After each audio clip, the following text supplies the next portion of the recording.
Domco presenta A Pensar Más con Rosa María Palacios.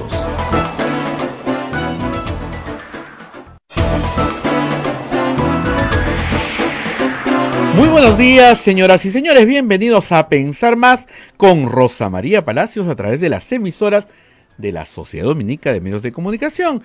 Lima nos escucha a través de Radio Santa Rosa, Chimbote Radio Santo Domingo, Arequipa Radio San Martín, Cusco Radio Veritas, Ucayali Radio Cepagua, La Convención Radio Quillabamba, Puerto Maldonado, Radio Madre de Dios. También se unen Huánuco Radio Huánuco, Ayacucho Radio La Voz de Ayacucho, Puno Radio Pública, Ancash Radio Moro, Huancayo Radio Cumbre, Satipo Radio Milenio, Abancay Radio Estación Solar, Vicariato Apostólico de Yurimagua, Radio Oriente, Chota, Cajamarca, Radio Los Ángeles, Pomaquisterio, AM Tagua nos ponen podcast en todo el Perú y el mundo, y a través de nuestra página web también nos pueden escuchar www.radiosantarosa.com.p y las aplicaciones en los teléfonos móviles, las apps, bájenos de Play Store, ahí encuentra usted el logo de Radio Santa Rosa y los vamos a acompañar con toda la programación.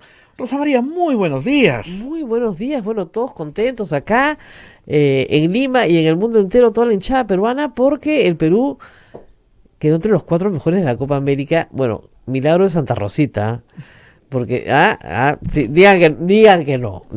O sea, como dice, estaba para cualquiera y los oponentes patearon 3 veces al arco, ¿no? Y la metieron y el VAR no jugó a favor.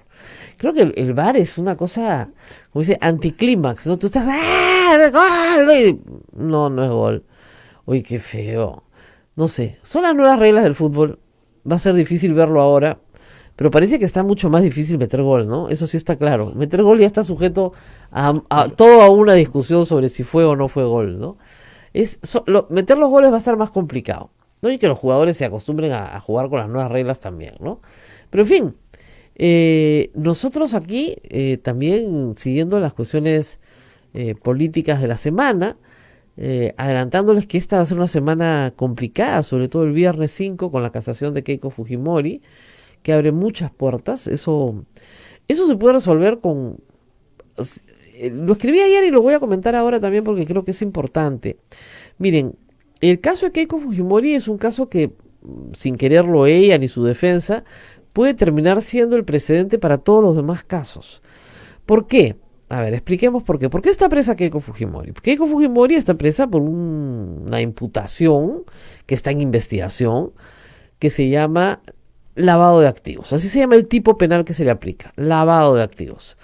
La fiscalía alega que Keiko Fujimori y su organización política y su entorno recibieron dinero obtenido de una actividad ilícita, que ella sabía o podía presumir que era de una actividad ilícita y que la mete dentro de la economía para su campaña, pero que la mete dentro de la economía y que esos son actos de ocultamiento. Muy bien, eso tiene una prognosis de pena de más de 4 años y que ella ha obstaculizado con distintas actividades la investigación fiscal.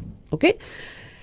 Si han sucedido esas 3 cosas, se cumplen los 3 presupuestos para la prisión preventiva. Es decir, que existen indicios de que se ha cometido un delito, de que este delito tiene más de 4 años de pena y que se han realizado actos que perturban la actividad probatoria, ya sea por la fuga del imputado o porque ha realizado actividades que comprometen la voluntad de los testigos, destruye pruebas, etc. Esto se los he explicado yo muchas veces.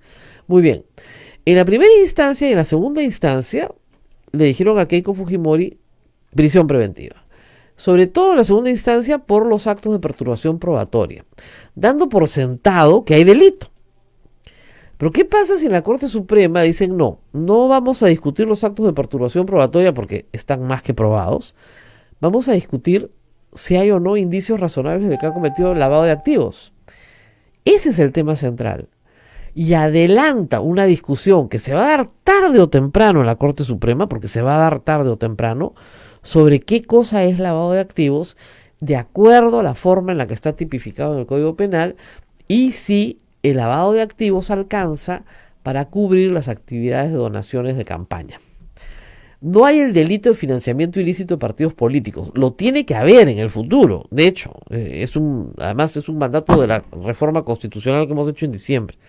Pero yo he sostenido desde hace muchos años, no desde ahora, que el tipo penal tal como está escrito no alcanza. Y no estoy sola. Casi todos los abogados penalistas dicen que la mera donación de campaña no alcanza para decir que eso es lavado de activos.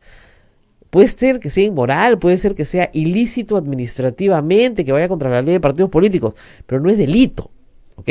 Si no es delito, cambia la situación, por lo menos de Keiko Fujimori, Ollanta Humala, son casos idénticos, las donaciones hechas a Luis Alba Castro, a Pedro Pablo Kuczynski en el 2006, ambos casos, Lourdes Flores, y hasta Alejandro Toledo.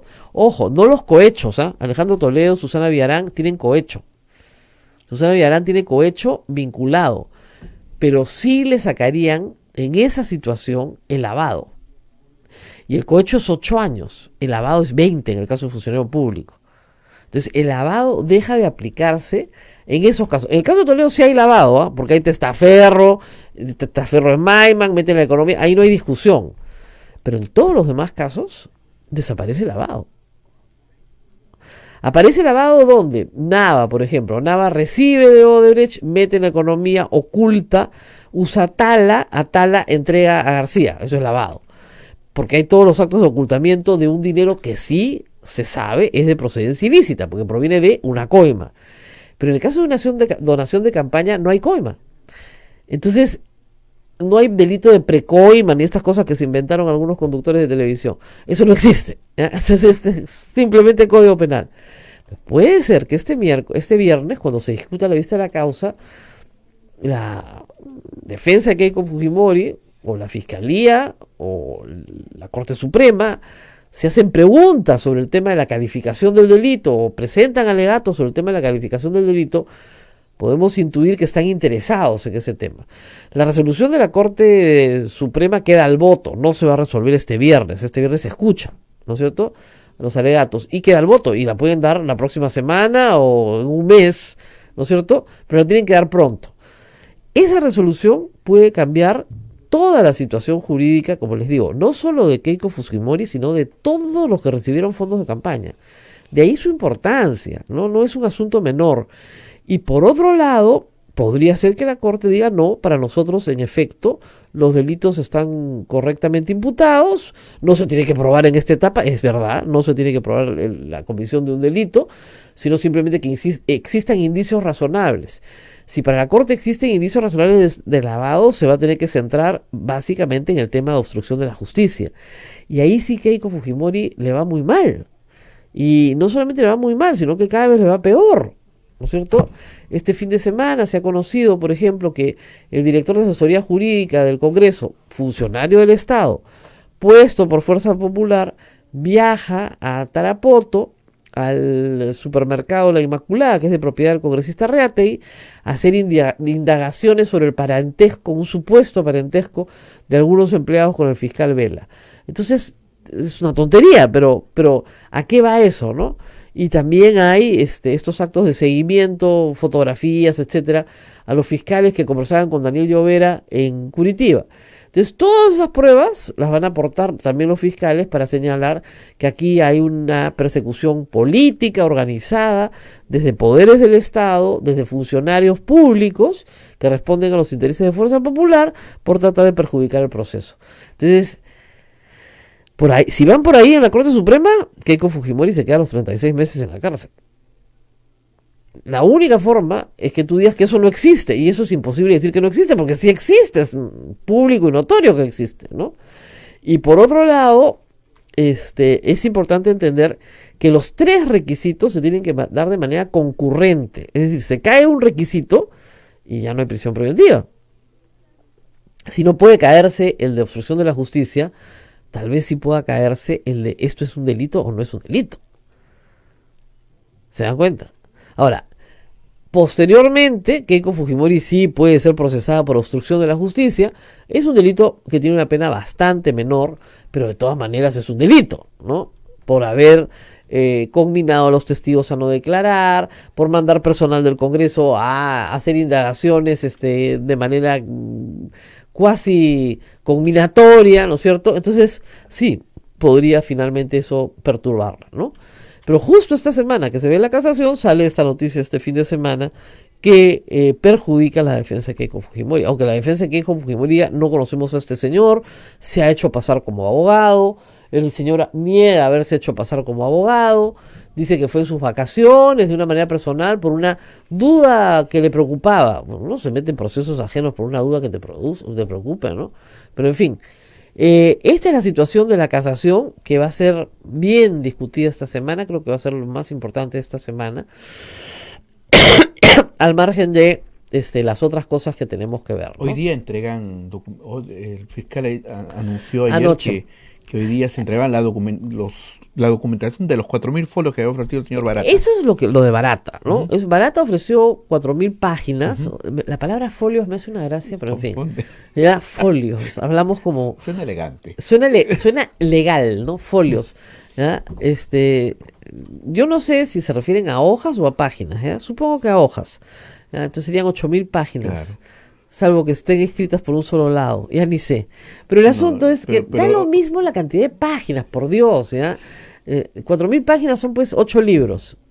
¿Ya? Yo leo una novela de 500 páginas, ya pues imagínense, leer 8 novelas. No es tampoco un drama, ¿no? Va a entregar 4.000 páginas, 8 libros, ya. Muy bien. Entonces, va a entregar unos documentos que cree que son los que justifican su declaración. Perfecto, ahí tiene su justificación, todo se fundamenta en estos documentos. Pero más interesantes son los documentos que están en los servidores de Odebrecht, que no son 4.000 folios. Nos contaba la gente del IDL, acá Romina Mela, que solo del año 2014 habían 30.000 correos electrónicos, o más, ¿verdad? Entonces, de documentos y planillas, etcétera. Entonces, mucho más interesante es el acceso a los servidores. Mucho más interesante. Entonces, eso ha dicho el señor Vela, que ya ha sido entregado. Lo que pasa es que tú tienes que tener personal entrenado para poder leer todo eso y obtener lo que necesitas obtener. Porque el día de mañana, sí, pues podríamos perfectamente, ¿no es cierto? El día de mañana podríamos ver que alguien diga, no, esto no lo sabíamos. Y yo derecho a decir, perdón, si lo hemos entregado. Está todo ahí. Ahora, el imputado culpable, porque Odebrecht es culpable, no puede ser el que dirige la investigación, pues la investigación la tienen que dirigir los fiscales. Y si los fiscales no encuentran, cuando les están dando la información, es responsabilidad de los fiscales, no es responsabilidad del inculpado, que tiene su propia estrategia de defensa, etcétera, ¿no? En fin. Bueno, hoy día tenemos un programa especial. ¿Qué más tenemos que decir? Bueno, hubo la marcha del orgullo gay, que fue el primer ministro, que ha sido notable, porque normalmente no asisten. Esta vez asistió el primer ministro. Y fue muchísima gente, hay que decirlo, según los mismos testigos. Ha sido la marcha más grande que ha habido, pero la marcha más grande. Y bueno, felicitaciones por eso, porque son personas que están buscando unos derechos civiles que el Estado tiene que proporcionar, y que claro, con este Congreso va a ser imposible, pero por lo menos está la discusión abierta, ¿no? Y por lo menos está ahí la situación. Y bueno, el fujimorismo, aparentemente, informa hoy día Perú 21, está tratando, a través de la Subcomisión de Acusaciones Constitucionales, de volver a rechazar una denuncia contra Inostroza y ex consejeros del CNM por organización criminal. Este es un tema viejo, pero que regresa y regresa y regresa. El fujimorismo aceptó inhabilitar a Inostroza por 10 años, y lo hizo. El fujimorismo aceptó que se le procese por negociación incompatible, 1 año o 2 años de pena, y por negociación incompatible, y creo que tráfico de influencias, una cosa menor, ¿no? Todos creo que delitos menores de 4 años. ¿Ya? Pero no por organización criminal. Porque organización criminal sube la pena hasta 35 años. Entonces, hoy día están volviendo a poner una denuncia que está presentada, etcétera, ante la Subcomisión de Acusaciones Constitucionales para que se incluya al señor Inostroza con todos los demás en la misma organización criminal, en la misma, porque a los ex consejeros no se les denunció por organización criminal, es decir, a Inostroza sí, perdón, pero a él solito. Entonces era una organización criminal de a uno, que es bien extraña, ¿no? Pero bien extraña. Entonces la cosa era poner también a los ex consejeros, que tienen lamentablemente que pasar por la Subcomisión de Acusaciones Constitucionales. Diferente el caso de Walter Ríos y los demás del Callao, que no tienen que pasar por esa subcomisión y están todos detenidos por organización criminal, ¿no? Pero en las artimañas del poder, vamos a ver cuál es el resultado del día de hoy. Probablemente, hay que decirlo, probablemente nuevamente sea una decisión favorable a los intereses de los cuellos blancos del puerto, ¿no es cierto? Claro, porque al ampliarse la causal de la extradición, Inostroza sale ganando, ¿no? O sea, ¿por qué? Porque van a decir, sí, lo pueden extraditar por negociación incompatible, pero no por organización criminal, porque no tiene con quién estar, es lo que ha hecho la corte de allá, que con toda razón. Y lo que tiene que decirle el Perú es, perdón, ya ahora sí, ya tiene con quién parar, ya tenemos a sus amiguitos. Pero lamentablemente yo no creo que eso suceda. O sea, miren, lamentablemente para Fuerza Popular, que tendría tantos argumentos para hacer las cosas bien, estas causas que parecen ser la devolución de favores, los han empantanado, ¿no? En la defensa de personas que no tendrían por qué defender, salvo que algo deban, no sabemos qué. Su líder está presa, ¿qué pueden deber? ¿No? Y por otro lado, estas causas no los presentan ante la opinión pública como personas pues respetables, ¿no? Al contrario, los perjudican terriblemente. Pero en fin, nos tenemos que ir a la pausa y vamos a regresar con otra historia bien interesante, la historia de la Junta Nacional de Justicia. Es una preocupación grande me da gusto que sea una preocupación. Es un milagro, no puedo creerlo. Que la gente esté preocupada por eso. Que la gente esté preocupada por la Junta Nacional de Justicia ya es un milagro de Santa Rosita también. Eso es como ganarle a Uruguay, chicos. ¿Ya? Pero la verdad es que la Junta Nacional de Justicia es una institución que tiene que conformarse, nos guste o no nos guste, tiene que conformarse porque alguien tiene que sancionar a jueces y fiscales, nombrarlos y ratificarlos, guste o no. Pero, lamentablemente, ya saben ustedes, el concurso en términos prácticos se frustró, no digo se anuló, pero ha quedado anulado por las circunstancias, ¿no? Nunca se logró elegir finalmente a nadie, y hay que volver a formar, a juzgar de nuevo currículums, en fin, todo el concurso completo. Pero el doctor Víctor Cubasco Villanueva señala que ha sido víctima de una injusticia, porque él sí aprobó el examen escrito, sí aprobó con la mejor nota el examen curricular, pero en el momento de la entrevista fue maltratado por el presidente del Poder Judicial, el señor Lecaros, que más que una entrevista le hizo un interrogatorio muy hostil, y luego, lo que es más grave, no le han notificado el resultado de ese examen. No le han notificado cuál fue su puesto, cuál es el resultado final, nota final, que es lo que un concurso te tiene que hacer. No le han notificado nada. Y eso sí es una irregularidad bastante seria, ¿no? Vamos a hacer una pausita y regresamos con él.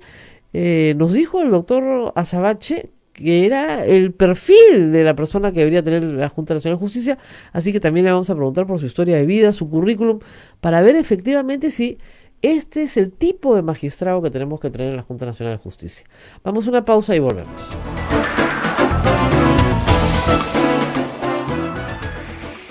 Sodomco, Sociedad Dominica de Medios de Comunicación. Somos la primera emisora católica del Perú. La primera en llevarte la mejor información, veraz y precisa, desde el mismo lugar de los hechos. Radio Santa Rosa, buenas nuevas en tu vida.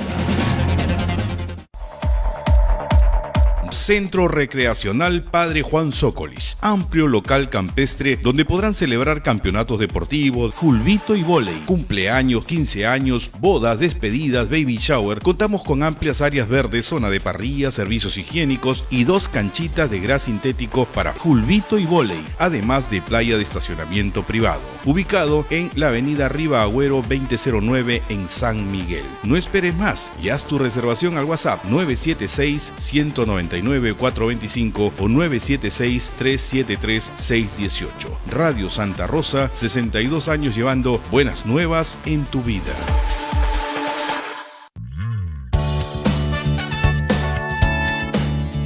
Si quieres ser un fraile predicador, conócenos. Ingresa a www.jovenesomnet.com O escríbenos a vocaciones@peru.op.org. Orden de Predicadores. Maestro itinerante, tú vas feliz a predicar. Amigo caminante, tu voz anuncia la verdad. Santa Rosa, buenas nuevas en tu vida. Sodomco, Sociedad Dominica de Medios de Comunicación.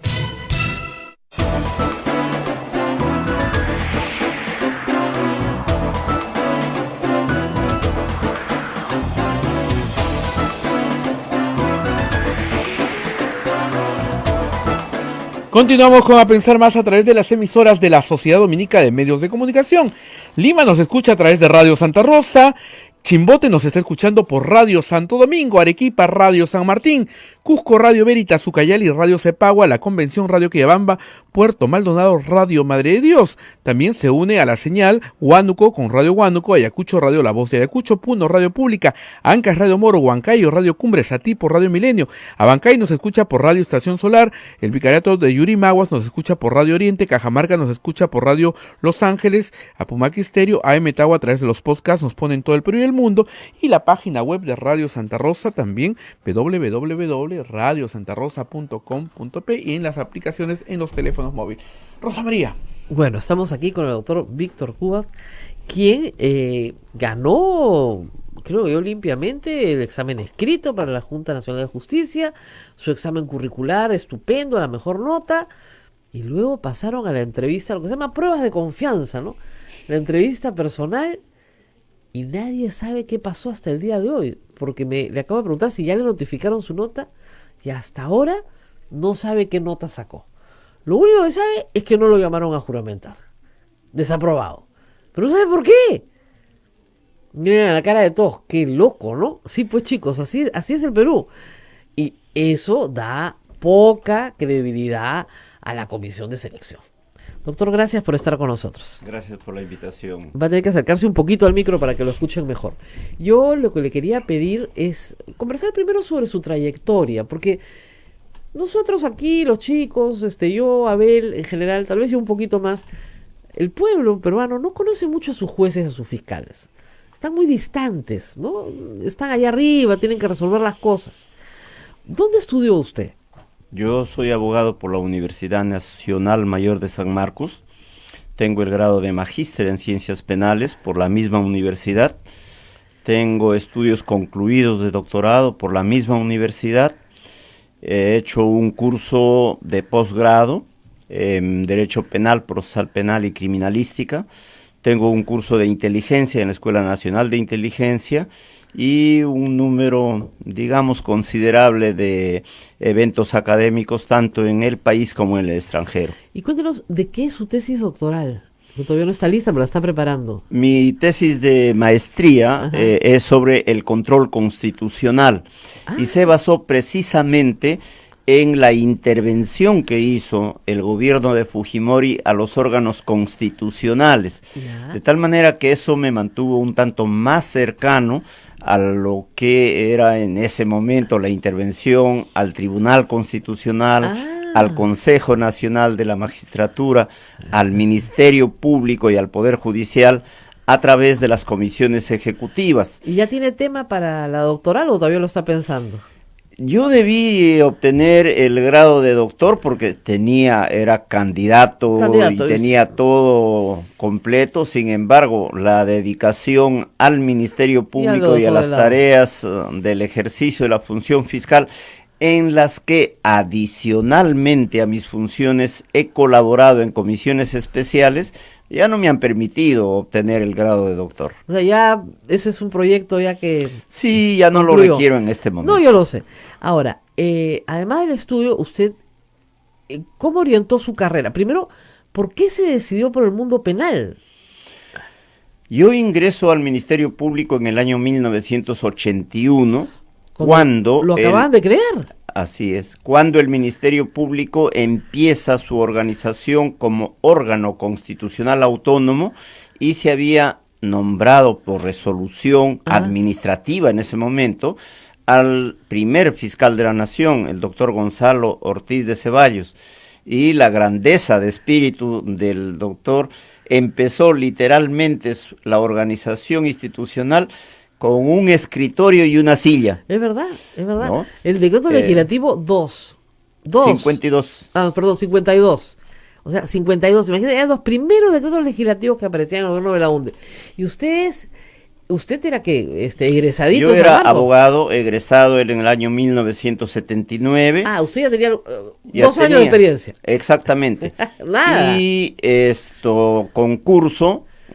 Para el concurso fue a nivel nacional, concurso público, para cubrir 120 plazas de abogados de auxiliar de fiscal. Ya. Ese es el inicio de mi carrera. O sea, usted entra en la carrera como auxiliar de fiscal provincial. Y esto en Lima al principio. En Lima. ¿Y toda su carrera la hace en el Ministerio Público completa? Todo, exactamente todo. Toda la carrera. Sí. Usted estuvo 30 años en el Ministerio. Un poco más. ¿Más? ¿Cuántos Todo años? El tiempo de funcionamiento del Ministerio Público, 37 años. ¿Nunca quiso irse al Poder Judicial? No me ha llamado la atención. Sí. He estado muy tranquilo ejerciendo función fiscal y la docencia universitaria. Siempre la docencia. Que además yo soy profesor con título pedagógico. De manera que... ¿Estudió pedagogía? Sí. Eso también vale. ¿Dónde estudió pedagogía? En el Instituto Pedagógico Nacional. Y tengo título de profesor. ¿Y eso lo hizo simultáneamente al derecho o antes? Antes de tener el título de... he obtenido el título de profesor y luego he hecho los estudios de derecho. No le puedo creer. O sea, su primera vocación fue ser maestro. Exactamente. ¿Usted dónde nació, doctor? En la provincia de Hualgayoc, en el distrito de Bambamarca, departamento de Cajamarca. Y, digamos, ¿estudió para ser maestro ya en Lima? En Lima. Yo he terminado estudios secundarios en Lima, en el Colegio Nacional Nuestra Señora de Guadalupe, y he hecho los estudios de pedagogía, y en el siguiente año, luego de egresar, he empezado los estudios de derecho. O sea, su primera convocación, usted estaba tranquilo, quería ser maestro, regresarse a Cajamarca seguramente, y de repente entró a San Marcos. Exactamente. ¿Y le cambió la vida? Sí, pero siempre he tenido vocación por el mundo del derecho. Claro. Y como se presentó la oportunidad de la fiscalía, me quedé allí, ingresamos y comenzamos a trabajar en el área penal, y me quedé allí. Luego he hecho estudios de especialización en Derecho Procesal Penal. ¿Y siempre se quedó en Lima, en la carrera del Ministerio Público? En el Ministerio Público solamente una temporada corta, no mayor de 6 a 7 meses, he trabajado en la provincia de Ayabaca, en Piura. El caso es que el doctor Gonzalo Ortiz de Ceballos tuvo la visión de enviar equipos de fiscales a zonas donde había problemas de terrorismo en ese momento o de narcotráfico. Y yo fui a la zona de Ayabaca, estuve allí un corto periodo y regresé a Lima. Pero luego el ejercicio de la función fiscal lo he hecho todo en Lima. Pero por capacitación de fiscales he salido y conozco todo el Perú, conozco los problemas de administración de justicia, y he representado al Ministerio Público y al Estado peruano en una cantidad por lo menos de 50 eventos internacionales ante organismos internacionales. Y en este trabajo por todo el Perú, ya más administrativo. ¿Ha tenido alguna carga administrativa durante su trabajo como fiscal? No, todo ha sido en función del ejercicio, valga la redundancia, del ejercicio de la función fiscal. Por ejemplo, he presidido la comisión llamada de alto nivel, un poco pomposamente, para la implementación del Código Procesal Penal. He intervenido en comisiones encargadas de redactar leyes orgánicas, la Ley Orgánica del Ministerio Público, inclusive la última, que es un proyecto de ley que la señora fiscal está presentando al Congreso. He formulado algunas propuestas sobre peritos y la organización que debe tener en el interior del Instituto de Medicina Legal, de tal manera que toda mi actividad ha estado ligada al ejercicio de la función fiscal y la necesidad de mejorar las condiciones del ejercicio de la función fiscal. Ahora, usted entra como auxiliar de fiscal provincial, y luego, ¿cuál es su siguiente peldaño? Una escalera, paso a paso, sin ningún apresuramiento, empezando por ser fiscal adjunto provincial. Luego el año 86 concursé y fui nombrado fiscal provincial en lo penal titular de Lima. En mayo de 1994, luego del concurso, fui nombrado fiscal superior titular en lo penal de Lima, y ahí luego ha venido mi cruz y mis condecoraciones con el famoso Consejo Nacional de la Magistratura, porque me ha cerrado la posibilidad de ser fiscal supremo en 4 o 5 oportunidades. Y fui fiscal supremo provisional a partir de enero del 2015 hasta la fecha de cese en marzo del 2017, por la necesidad que tenía el doctor Sánchez de que se promoviera acción penal contra jueces y fiscales que formaron la red denominada Orellana. Ahora, 4 veces en el CNM trató de ser fiscal supremo. Así y es. 4 veces no lo dejaron. Así es. ¿Y tiene alguna idea de por qué? Es la misma razón por la que ahora me cierran el paso para la Junta Nacional de Justicia. El hecho concreto no es nuevo. En el Ministerio Público yo he investigado casos de violación de derechos humanos. Año 93 y inicios del 94. En los años posteriores yo conocí quejas respecto a denuncias archivadas por corrupción. La más importante es la de Miaguzuco, donde Miaguzuco me hizo con sus abogados ofrecer el oro y el moro para que confirmara el archivo. Y además, a través de eso y para animarme, me enteré de todo lo que habían hecho y cuáles habían sido los presentes para quienes archivaron las denuncias.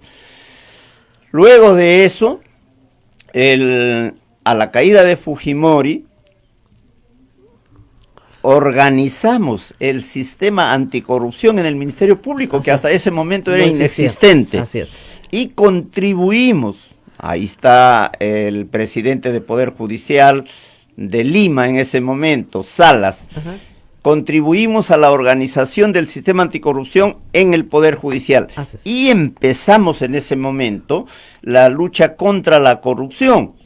El procurador público del Estado fue el doctor Ugaz Moreno, al principio, y después José Ugaz Moreno, Vargas Valdivia, y luego Vargas Valdivia, y la fiscal provincial que lideró la lucha en cuanto a investigaciones y ante quien siempre tengo que incriminarme reverentemente, Ana Cecilia Magallanes.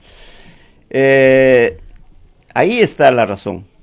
Ahí tuvimos una conducta que ha sido nuestra conducta de siempre: cero tolerancia contra la corrupción, una conducta recta de persecución, hasta que en un momento determinado nos comienzan a arrinconar y logran arrinconarnos, y la corrupción se recompone hasta el momento actual. Entonces usted tiene una larga trayectoria de estudio, una larga trayectoria en el sistema de justicia a través del Ministerio Público. ¿Por qué cesa hace 2 años? porque el 5 de abril del año 2017 cumplía 70 años. Ya tiene 70 y me correspondía pasar a cesar por límite de edad. Esa es la razón por la que ceso a partir del 1 de abril del año 2017. Ajá. El doctor Sánchez, que es fiscal, igual que yo, y tenemos carreras paralelas, me solicita que contribuya con el Ministerio Público colaborando en tareas administrativas y me nombra jefe del gabinete de asesores, lo cual evidentemente para mí es un mérito. Claro. No es comparable con lo que han hecho algunas personas, como ligeramente se hacen comentarios, ¿no? Me he mantenido hasta que el doctor Sánchez ha dejado de ejercer la función de fiscal de la nación. Entonces usted nunca ha tenido práctica privada. No he tenido práctica privada en muy pocos momentos, pero no podía ejercerla porque era fiscal. Pero luego me he dedicado básicamente a la docencia. He trabajado en el estudio Benítez, UGAS, el año 2002 al año 2007. ¿Por qué? ¿Porque salió de la función pública? Es otra perla que yo la considero. A ver. El año 2002, la caída de Fujimori, el 2000, fines. El año 2002 comienza a funcionar el Consejo de la Magistratura reconstituido, ya no el original. Lógico. Ese consejo estuvo integrado, entre otros, por el señor Lahoz. El 2002 me convocan a ratificación y no me ratifican. ¿Por qué no me ratifican? Porque el señor Lahoz fue miembro de la Comisión Interventora de la Universidad Nacional Mayor de San Marcos. ¿Ya? Comisión nombrada por Fujimori luego de la intervención. Así es. Yo soy profesor titular de San Marcos el año 94, pero la resolución, por razones de trámite, sale el 95. ¿Ya?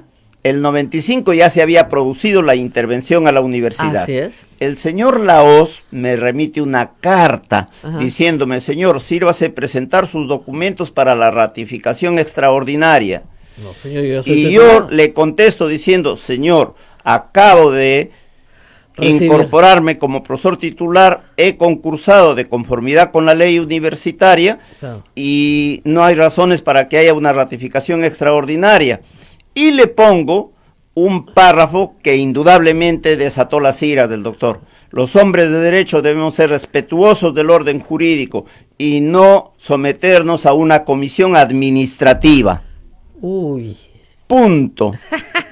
Y por una rara coincidencia del destino, me toca ratificación, él era presidente del Consejo Nacional de la Magistratura. Pues no le gustó que usted estuviera mencionando la ley. Pero en ese interín, yo promuevo una acción de amparo por la no ratificación como profesor de San Marcos, porque fue curioso. La ratificación decía que es para sacar a los profesores que tienen problemas. Y yo no tenía un solo problema. Y en la resolución lo dice así, que si bien es cierto el docente no tiene problemas, se ha descubierto que es a la vez profesor y fiscal. ¿Y cuál es el problema? ¿Constitucional? Y le digo, pero si en mi currículum yo siempre digo que soy fiscal porque eso es lo que me da puntos. No, y además no solamente eso, sino que, digamos, desde el punto de vista jurídico, no había ningún problema. La función pública no es incompatible con la docencia, por el contrario, se promueve la docencia. Entonces, en la acción de amparo que llega al Tribunal Constitucional, el señor dice: mire, pues, el señor Cuba siempre tiene una actitud rebelde, es un rebelde sin causa, ¿no? Escúcheme, entonces, para que la historia clara, es una historia muy entretenida. A ver, usted no lo ratifican en San Marcos tampoco. Exactamente. Y no querían que dicte en San Marcos. Exactamente. Entonces usted pone una acción de amparo y se la gana el señor Lahoz en el Tribunal Constitucional. El tribunal en realidad no se pronunció, ¿Por qué? Porque antes de ello, con la caída de Fujimori, Claro. se reivindica a los profesores que habíamos cesado arbitrariamente. Entonces los regresaron. Y yo me regreso a San Marcos. Por sustracción de la materia ya no había amparo. Exacto. Ya. Pero Pero- en el alegato que hago en el tribunal, el señor dice que yo soy un rebelde Ajá. y que lo repito, me he embolsicado el sueldo de profesor de 40 horas. Y le digo, ese es un argumento muy ridículo, porque si yo soy fiscal y he visto el caso de Miyaguzuko y todo lo que me ofreció, eso era superior a los sueldos que podría ganar en todo el tiempo de ejercicio de la docencia. Claro, y además usted no dictaba 40 horas. No, toda la vida hemos dictado tiempo parcial. Claro, pues es imposible para un fiscal Toda dictar la 40 vida, horas. Ya. toda la vida. Ya, que usted se había embolsicado. ¿Y tenía prueba de esto? Eso es lo que él sostiene, pero evidente que no tenía Prueba alguna. ninguna prueba, porque eso es un hecho que no es cierto. No, yo lo sé, pero no se puede sostener ante un tribunal algo si no se puede probar. Si Exactamente. usted no presenta una planilla, no o un certificado de pago, Exactamente. o un registro de pago. Y bueno, entonces el tribunal no terminó resolviendo esa acción. No terminó resolviendo. Porque por sustracción de la materia ustedes fueron Exacto. reincorporados. Exacto. Muy bien. Entonces, eso, ¿y cuándo se resuelve su reincorporación? ¿En el 2000, cuando cae Fujimori? ¿El 2001? El 2001 reingresamos un grupo de profesores. Ya. El 2012 viene la ratificación. Coincidencia, me encuentro con el mismo señor. Ya, pero ahí hay un problema, ¿no? O sea, hay que decirlo. Si esta persona tenía una personal animadversión contra usted y había litigado contra usted, no podía estar no podía estar ahí. Exactamente. Y estuvo y votó. Ya, entonces usted contra eso también puso una acción de amparo. No. ¿Ahí qué pasó? Yo ya no puse una acción de amparo en ese caso. Se fue a trabajar al sector privado. Me fui a trabajar al sector privado. Tenía en ese momento años de servicio. Claro. Me asignaron una pensión. Perfecto. Y como trabajaba en el estudio Benítez, Claro. tenía un sueldo que era equivalente al que hubiese tenido mucho como mejor, fiscal. claro.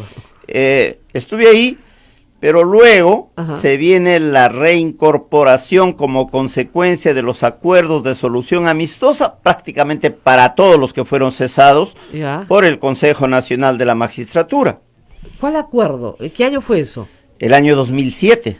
En el año 2007 hay un acuerdo para que se reincorporen a todos los que habían sido cesados por el Consejo. Exactamente. ¿Y cómo se logra este acuerdo? Vamos a ir a la pausa y nos cuenta después de la pausa cómo logra reincorporarse y quedarse 10 años más.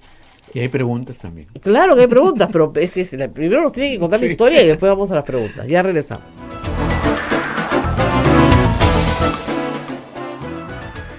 Sodómico, Sociedad Dominica de Medios de Comunicación.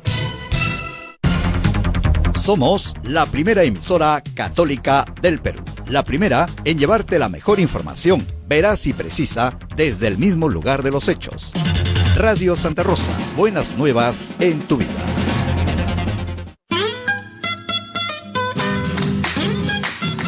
La Casa de San Martín de Porres, como siempre, al servicio de nuestros hermanos necesitados. Ayúdanos con donaciones de ropa, medicinas, juguetes, materiales escolares, útiles de aseo, pañales para niños y ancianos, alimentos de primera necesidad. Visita nuestras tiendas de souvenir en la Casa de San Martín de Porres, Girón Callao, 535 en Lima. Teléfonos 423-0705 y RPM numeral 96 10 80 322 y en el convento de Santo Domingo, primera cuadra del Jirón Camaná, antes de ingresar al museo. Gracias por su generosa colaboración. Nuestro querido Santo Moreno corresponda a su amable generosidad.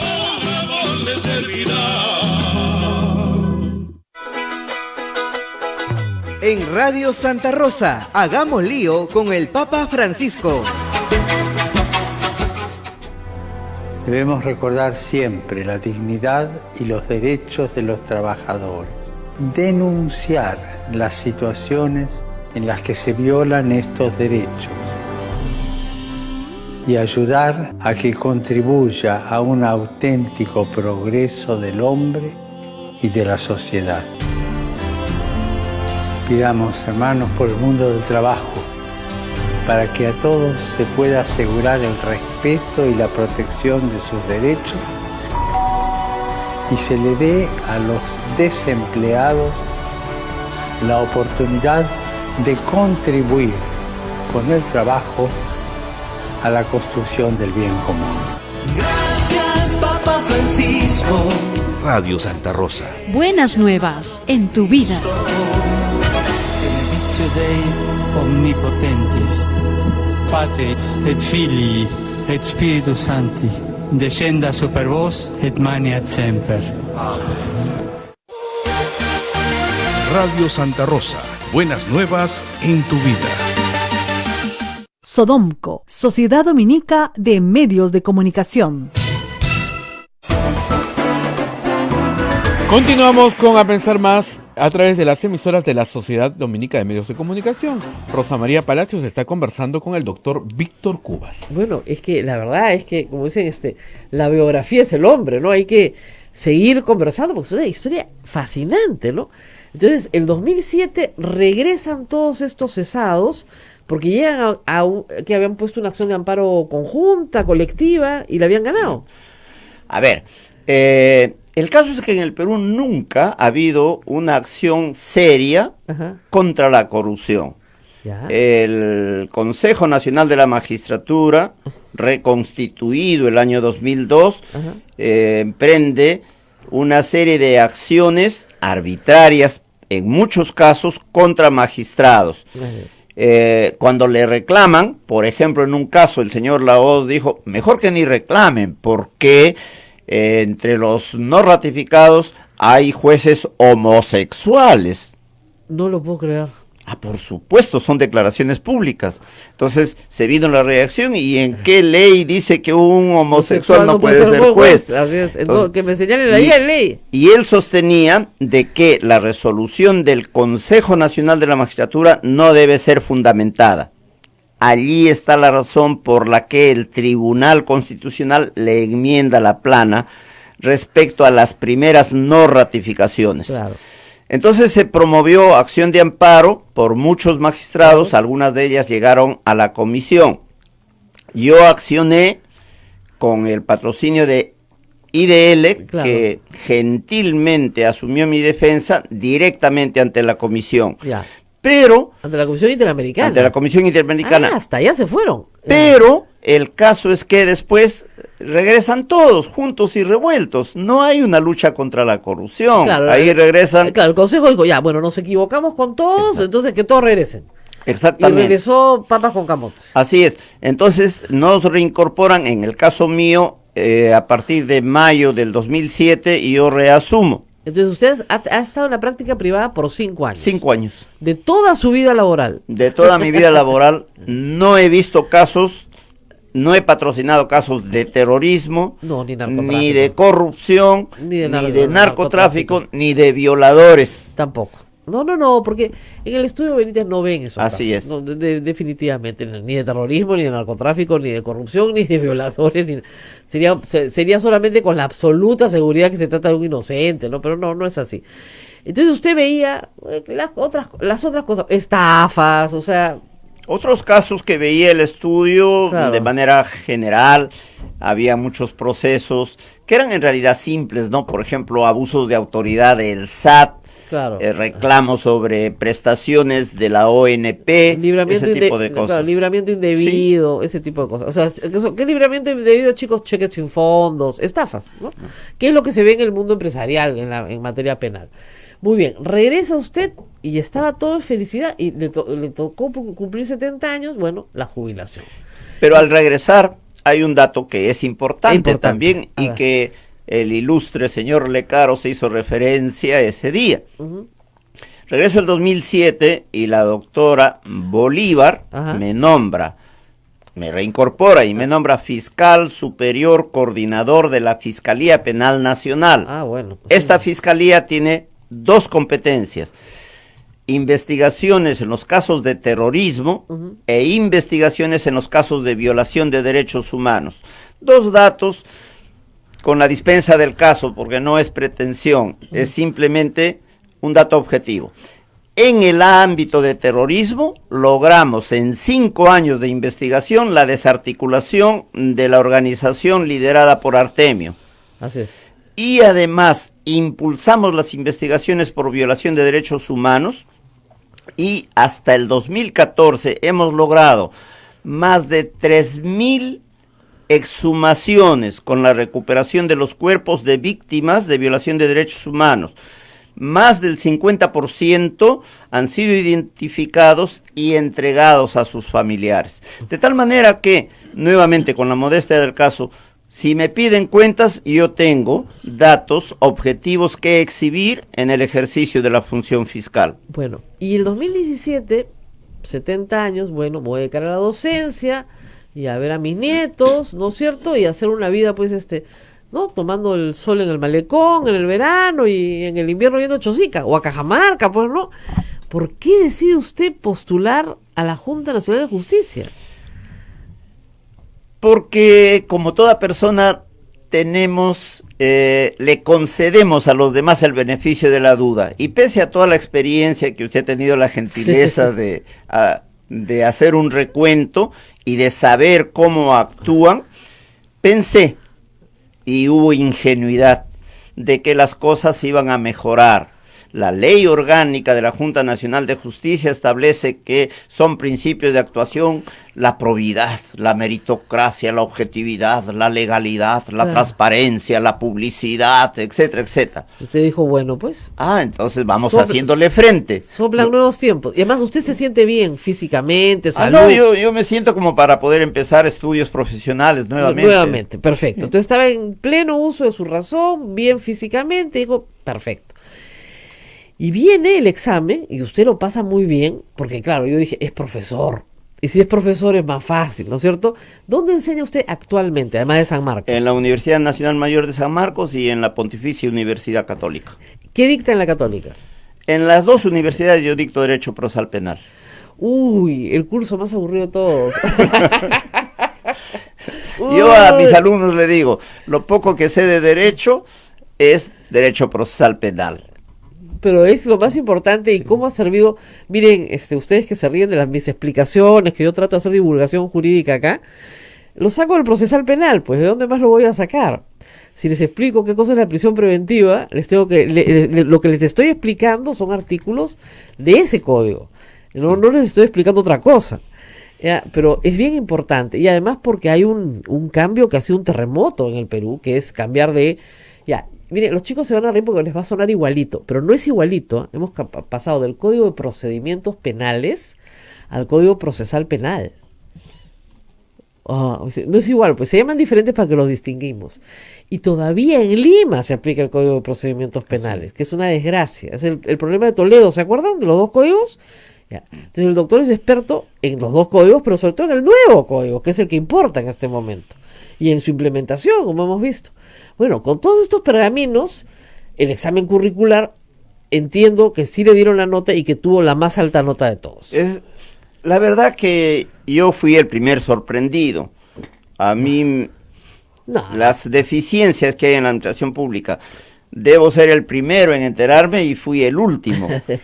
¿No? Una persona amiga me llama y me dice felicitaciones y le digo gracias, estoy esperando los resultados, pero si ya salieron. Claro. Y me dice solamente hay 3 aprobados. Claro. Le digo por favor mándame la información, la veo y estaba. Esto me llamó a preocupación también porque eso ya me permite prever con toda la experiencia que hay que podía haber problemas. Bueno, pero yo he continuado, me presenté. En el concurso he presentado ya con antemano la información que solicitaban y en la calificación curricular tenía la mejor nota y muy lejos de los dos colegas que han concursado conmigo. Y luego viene la famosa entrevista, las pruebas de confianza, donde a usted le preguntan si tenía relaciones con Montesinos. Y hay, si no lo saben, les voy a contar un poquito, el doctor Cuba fue el que levantó las fosas en Cineguía de las víctimas de la Cantuta, en el Grupo Colina. Entonces, ¿qué amistad podría pues tener con Montesinos, no? ¿Por qué el doctor Lecaro estaba tan preocupado de su relación con Montesinos? Un dato que es objetivo es que el señor Lecaros es presidente, pero no legítimamente en este momento.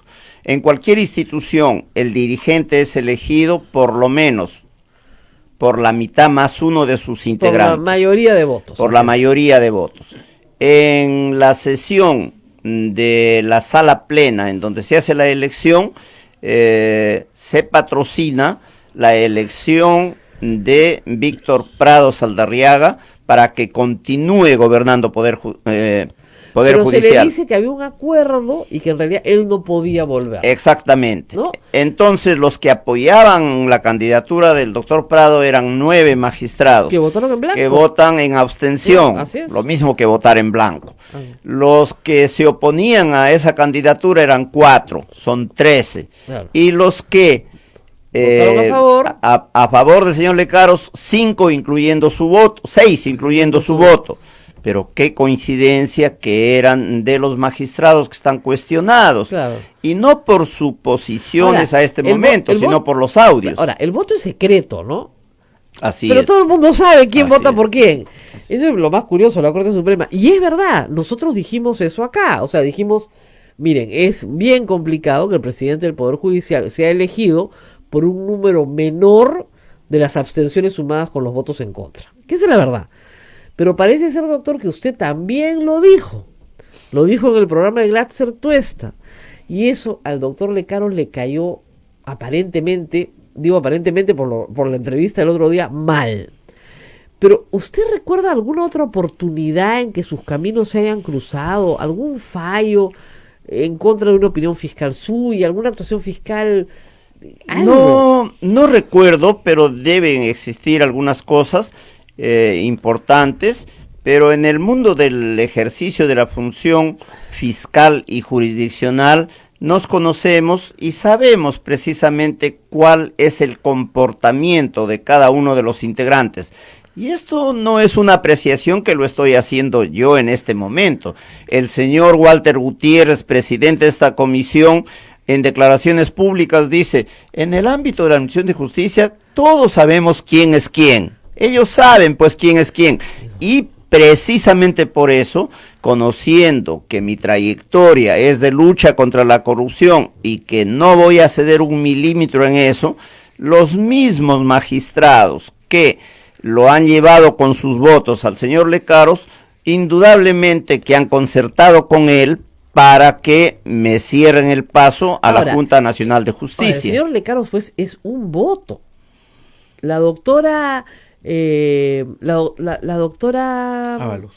¿Perdón? Zoraida Ábalos se abstuvo de votar. Se inhibió en mi caso por la relación laboral. Porque se conoce.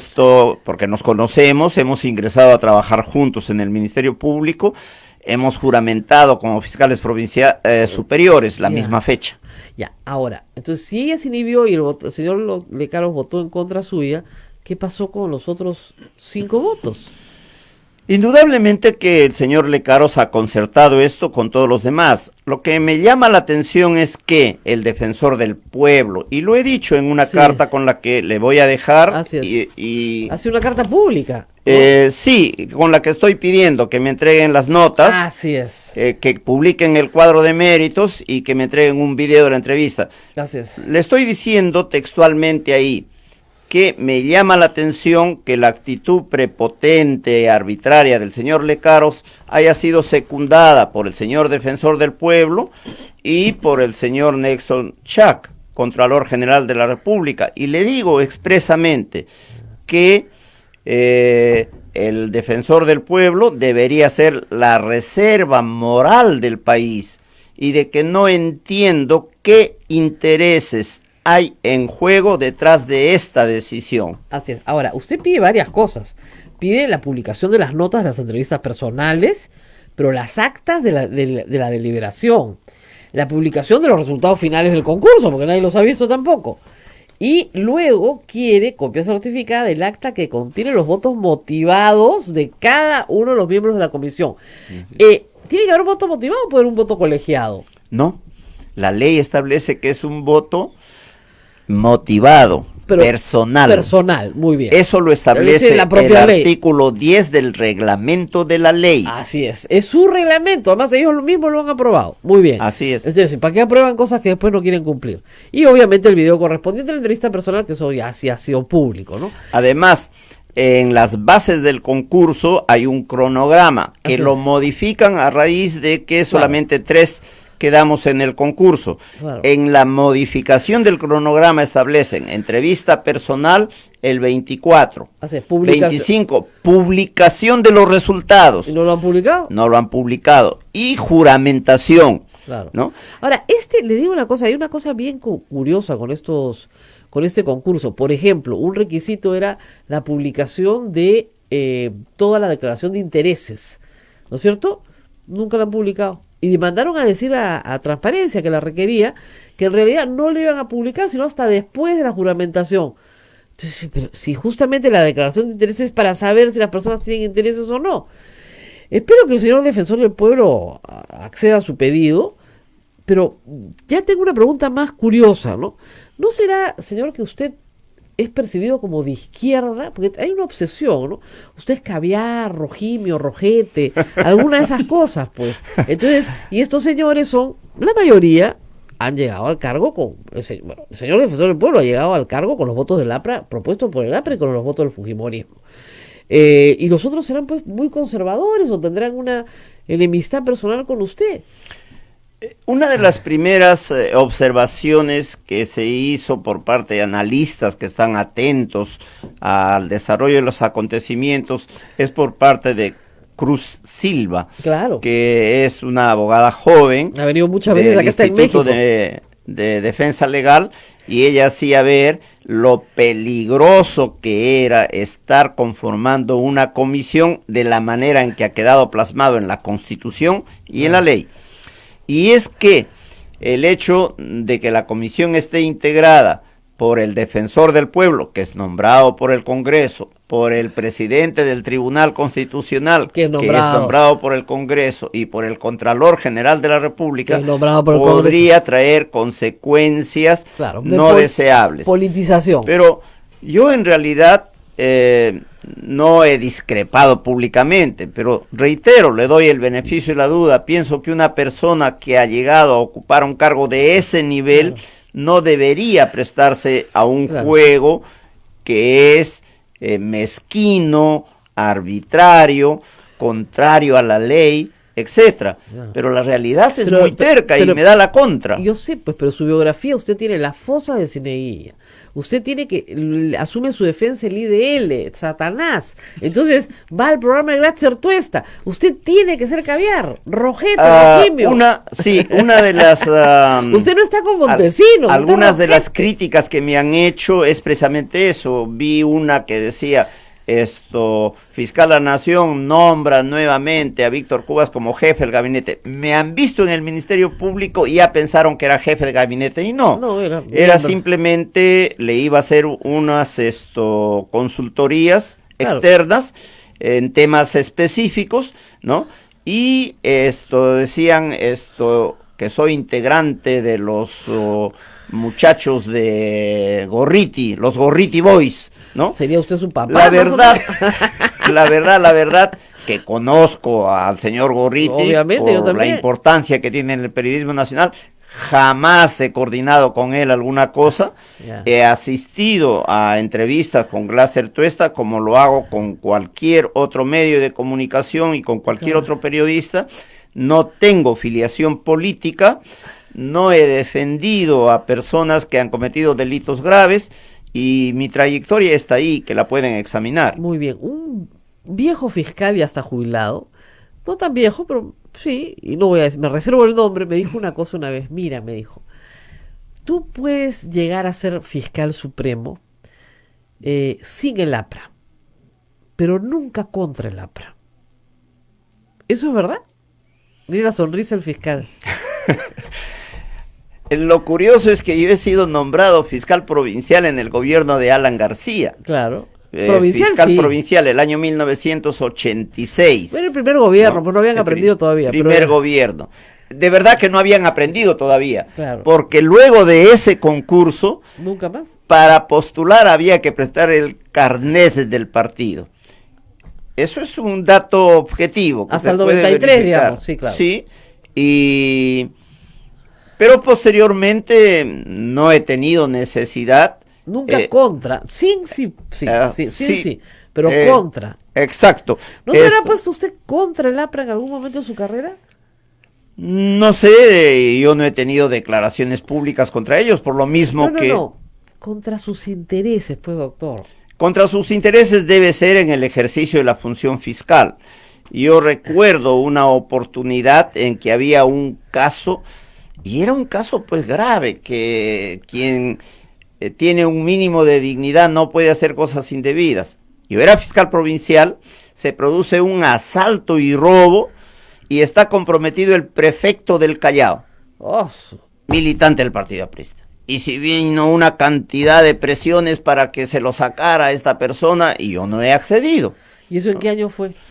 Eso debe haber sido el año 87, 88, ¿no? Ya comenzó a caer mal, pues, doctor. Debe ser que por eso hemos... Ha caído mal desde el principio, pues, doctor. No he entendido. Pero cuando uno está formado así en valores, es difícil que cambie su conducta, ¿no? O sea, digamos, hasta que no hay Consejo Nacional de la Magistratura, que es el 93, en realidad primero se instala el Tribunal de Honor y el Consejo comienza a funcionar el 96, me parece, 96. ¿no? Muy bien. Entonces, hasta ahí era con carne aprista. Hasta que cae, hasta el 92. Hasta digamos. El 92, claro. Con carne aprista. El que rompe eso es precisamente Fujimori, claro. Cuando sostiene que no va a nombrar a magistrados de la Suprema y les devuelve las ternas, porque el nombramiento dependía del presidente de la República. Por supuesto. ¿No? Y luego él hace precisamente lo mismo.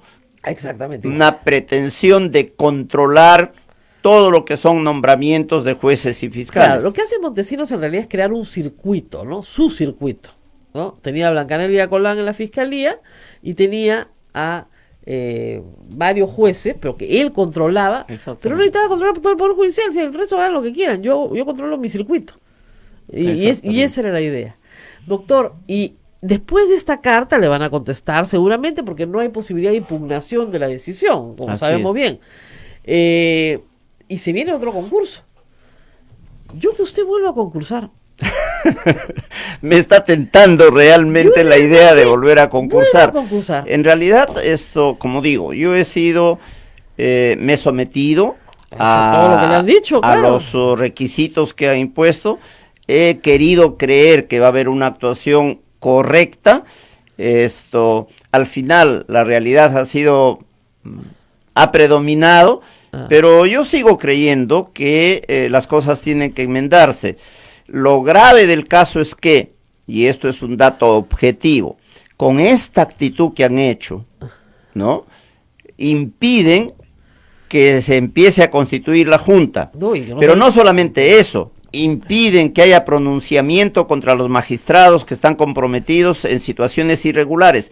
Y otra cosa importante, impiden que se constituya la autoridad de integridad y control de Poder Judicial y de Ministerio Público, que fue propuesta dentro de las propuestas del Poder Ejecutivo, y en la propuesta era de que la misma comisión encargada de seleccionar los miembros de la Comisión Nacional de Justicia, de la Junta Nacional de Justicia, elijan a esas autoridades. El Congreso lo ha cambiado, la elección va a correr a cargo de la Junta Nacional de Justicia. Entonces, mientras no haya Junta Nacional de Justicia, no hay sanción para quienes han cometido actos irregulares que en algunos casos llegan a ser delictivos, no hay autoridad de integridad y control, no hay nombramientos, etcétera, etcétera. Ahora, lo que es interesante, doctor, al final de la historia, no solamente que se paraliza, ¿no?, todo el sistema de administración disciplinaria,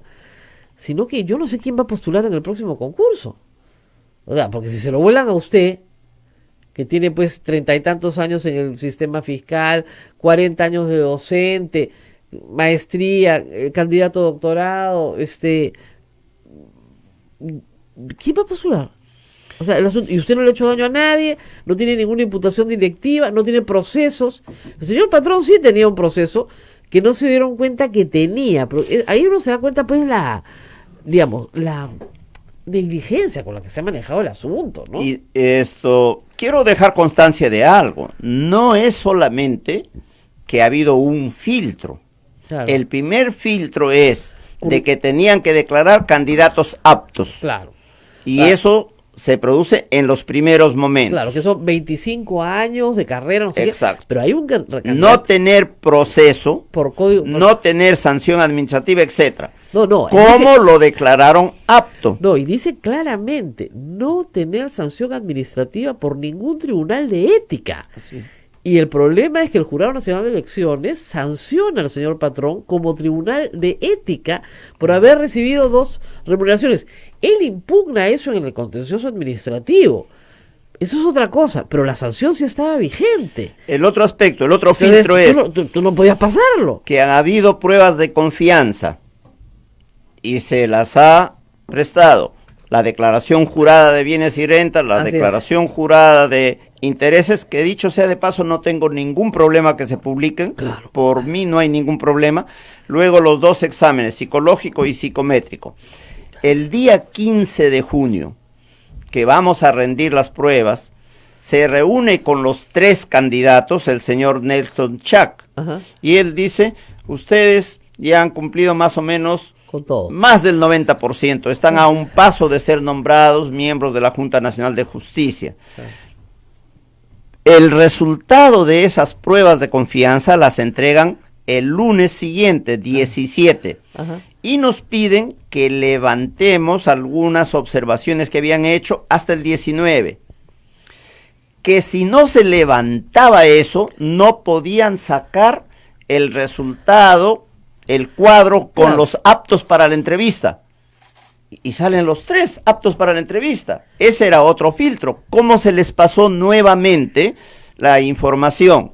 Sí, muy informal y todo, eso, eso de declarar aptos en el primer momento y de declarar aptos en el segundo momento, valida pues, es por una sesión de la comisión con voto individual motivado de cada uno de sus miembros. Eso es lo que dice el reglamento. Eso es lo que dice el reglamento. Bueno, van a tener que cambiar el reglamento porque parece que no hacen voto motivado de cada uno de sus miembros, ¿no? Así eso está es. clarísimo. Pero sí, o sea, parece muy informal todo para un acto formalísimo, porque ¿por qué es tan formal estos actos? Justamente para garantizar que no hay arbitrariedad. La formalidad no es por fastidiar a nadie, es para garantizar que no hay arbitrariedad. Ahora, yo no entiendo cómo el señor Chac pudo haberles dicho eso con los tweets del señor Dumet, porque el señor Dumet tenía una vida pública, digamos, en paralelo, no la define como él dice, pero vaya que a mí me dijo gorda y fea. Y yo, ¿por qué? ¿Por qué? Yo no lo conozco al señor, no tengo el gusto, ni el susto, nada. No nos hemos ni estrechado la mano. ¿De dónde sabe de dónde me ha medido el cuerpo el señor? ¿Y con qué derecho además me ha medido el cuerpo? Entonces, y no solamente a mí, a Juliana Oxford, tenía una particularidad con las mujeres sobre todo, ¿no? Entonces no parece, digamos, como prueba de su carácter, ¿no es cierto? No parece la persona indicada para seleccionar jueces, ¿no? Al margen de su fujimorismo, ya de su cuasi militancia, no digo que milite en el partido, pero era una cosa muy militante en sus textos, que los borró todos muy bien, pidió disculpas, estupendo, disculpado está, pero no puede ser pues miembro de la Junta Nacional de Justicia. Entonces, como el señor Nelson Chac le puede decir a los 3, ustedes han pasado el 90%. Así es. O sea, será muy changoncito el señor, pero miren, yo siempre digo a los chicos, para ser juez o para ser fiscal, ¿cómo era? Hay que ser una buena persona. Y si sabe algo de derecho, mucho mejor, ¿no? Eso es lo que se decía siempre. Sabe algo de derecho, mucho mejor. Creo a ver que yo voy a postular ese concurso. Sí, estoy pensándolo seriamente. Porque mira, yo tengo 25 años de abogada. Tengo 25 años de abogada. Mira que no he ejercido nunca. No tengo ningún conflicto de interés. 0. Y me he dedicado a la divulgación jurídica a través de la prensa. Voy y les traigo mis cassettes con 400 programas de televisión. ¿Ya? Esta es mi experiencia jurídica. Claro. ¿Qué tal? Pucha, que los pondría contra la pared. ¿Qué hacen conmigo? Solo para escribir una crónica. Me van a votar, por supuesto. Pero solo para escribir una crónica después de todo lo que pasó, ¿no? Sería interesante, ¿no, chicos? Para eso sirve pues un título de abogado. O sea, estudian derecho, ¿no? Y para poder hacer buenos programas. Bueno, doctor, le deseamos mucha suerte en estos avatares. Yo le digo que se anime a volver a postular. La gente se lo Muchas está pidiendo. gracias. Mucha gente se lo va a pedir se lo porque, está pidiendo de ahorita. verdad, usted no tiene ningún conflicto de interés, no tiene clientela ni Muchas propia. gracias. Permítame en 30 segundos expresar mi reconocimiento a los abogados, a los juristas y a cientos de estudiantes de las universidades que me han expresado su solidaridad en estas circunstancias. A ellos mi reconocimiento y seguimos en la lucha. No me desanima el hecho de que hayan arbitrariedades, por el contrario, me alegra que mi intervención ponga al descubierto que el fenómeno de la corrupción sigue vigente en nuestro país y que lo que quieren es fomentar la impunidad. Y lo que necesitamos todos los peruanos es una buena Junta Nacional de Justicia. Así que usted como Job, si ya postuló 4 veces, ¿no es cierto?, para fiscal supremo y no lo vencieron, postule de nuevo. Muchas gracias. Postule de nuevo. Muy amable. Entonces postule de nuevo, va a ver. Va a ser diferente esta vez. Muchas gracias. Nos tenemos que ir. Sí, te preguntan quién nombró a esta comisión presidida por el A señor Gutiérrez, el señor... No, la nombró la ley. Miren, muchachos, esto lo tienen que tener claro. Lo nombró el presidente de la República. No. Escúchenme bien, muchachos queridos, que a veces se confunden. ¿Se acuerdan que fuimos a votar un referéndum? Ya, nosotros tomamos la decisión. ¿Ok? Todo el Perú tomó la decisión. El proyecto de ley de reforma constitucional fue enviado por el presidente de la República a solicitud o a sugerencia de una comisión de alto nivel, ¿ok? Para despolitizarla, esa era la idea, se nombraba a presidentes de organismos constitucionalmente autónomos, ¿ok? Esa era la idea. No entraba el Ejecutivo, no entraba el Legislativo y entraba sí el Judicial y sí el Ministerio Público. Pero los demás organismos constitucionalmente autónomos participaban y 2 rectores de universidades. Y nosotros, todos nosotros, el año pasado votamos por reformar la Constitución y aprobar esa conformación. Así que no le echen la culpa al presidente, échensela a ustedes mismos, porque todos fuimos a votar por esa conformación. Y yo estuve de acuerdo con esa conformación y les dije que votáramos a favor, porque era eso o nada, o regresar al pasado. Y regresar al pasado no era una buena idea por los resultados que tuvimos con el pasado. Y por una cosa que también hay que decir, el Consejo Nacional de la Magistratura no funcionó porque no hubo control social. Porque a la prensa le interesaba un pepino el tema. Porque Cruz Silva venía acá con su libro Paren la farsa y no nos escuchaba a nadie. A nadie le interesaba. Yo tenía una productora que me decía, por favor no digas Consejo Nacional de la Magistratura porque en Nacional ya se quedaron dormidos. Entonces no da rating, el tema mata rating, me decía que era el tema. No hubo control social, ni de los propios colegios profesionales. ¿Quién iba a la Junta? El que quería, entonces fue capturada. Pues por una clientela, etcétera. ¿Hubiera funcionado diferente con control social? Sí, pero bueno, ya esa etapa pasó. Esto lo nombramos nosotros cuando votamos el referéndum. Esa es la conformación que aprobamos. Cambiarla no va a ser fácil. Entonces, no nos pongamos en esa situación. Yo sugiero ponernos en la situación del control social. O sea, de llamar la atención de esta comisión de selección por los pésimos acuerdos que ha tomado, que han llevado a la situación en la que estamos. Y hay que decir, esto es un desastre, señores. No puede ser que 7 personas, ¿no es cierto?, supuestamente titulares de 2 universidades y de 5 organismos constitucionalmente autónomos no puedan hacer un concurso público. O sea, es como si a mí me pidieran pues organizar una pachamanca que no lo pudiera hacer. ¿Cómo no puedo organizar? Acá en 2 minutos organizamos una pachamanca, ¿no es cierto? Claro, pues, sí podemos. Ya, estos señores no pueden organizar un concurso. No puede ser, pues. Eso no puede ser. Son titulares de pliego, que contratan personal todos los días y no pueden organizar un concurso público de méritos. No pueden hacer... No, pues. Entonces, control social, que postule el doctor, a ver si el doctor Lecaro se atreve de nuevo con el mismo discursito. Porque una cosa es tener poder, y otra cosa es abusar de él. Son 2 cosas muy diferentes. Y uno puede abusar del poder cuando a veces coge desprevenido, pero esta vez ya no va a coger desprevenido a nadie. Y esas entrevistas las va a ver así, las vio mucha gente también, pero las va a ver más en vivo todo el Perú. ¿Nos tenemos que ir? Nos vamos, Rosa María. Nos vamos. Sí, nos quedaban preguntas, pero ya está. Nos vamos. Ahora, no se olviden de que vivimos de la caridad de ustedes, porque este es un canal pastoral que vive de la divina providencia. Ha sido San Pedro y San Pablo, pues, no sean malitos, pórtense un poquito. Y nos ponen en la página web de Radio Santa Rosa, ustedes entran, hay un cuadradito que dice PayPal. Y ahí nos ponen un poquitito de plata. Poquitito, no mucho, poquitito, porque de un montón de poquititos nosotros vamos viviendo un poquito mejor. Muy bien, hasta Nos mañana. vamos, Rosa María, hasta mañana. Muchas gracias. Muy reconocido.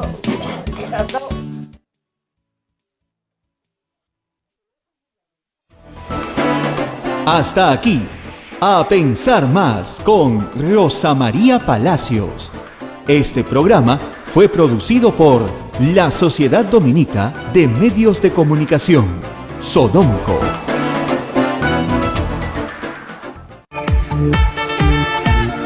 Radio Santa Rosa, buenas nuevas en tu vida.